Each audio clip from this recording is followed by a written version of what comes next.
Yep, that's me. You're probably wondering how I ended up in this situation.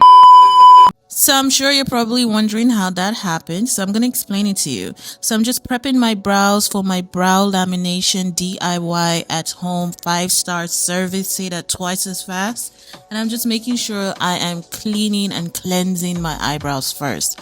I'm going to wipe that away. And I use the Aurora K wash kit. And now I'm using Tuya permanent gel. This stuff is so stinky. So make sure you have like a fan on or something. So I'm just going to make sure I saturate my eyebrows with this because this is a very, very important step. And sometimes it burns, so you got to be careful. You got to time yourself.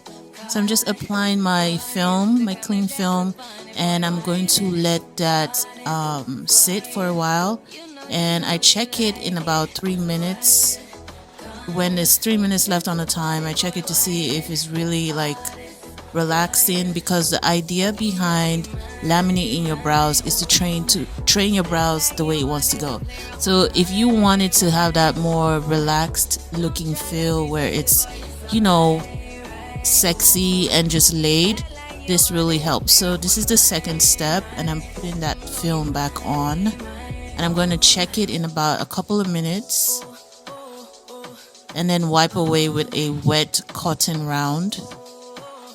And this is what it looks like. You could stop here, but I'm taking it a step further because I am also tinting my brows. And honestly, when I do this for my clients, it's so easy because they're laying down.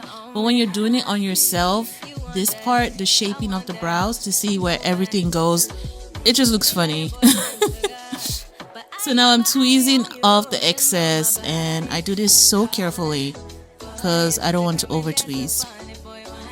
And this is the part where the dye comes in. So what I do is I start at the tail end and I leave it on for a few minutes first so that it sits.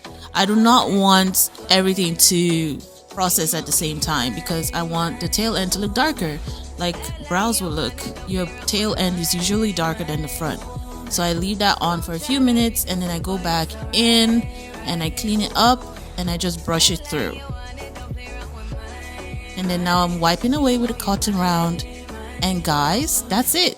So I'm just going to put the final step 3 to nourish the brows because we just made it go through a vigorous process.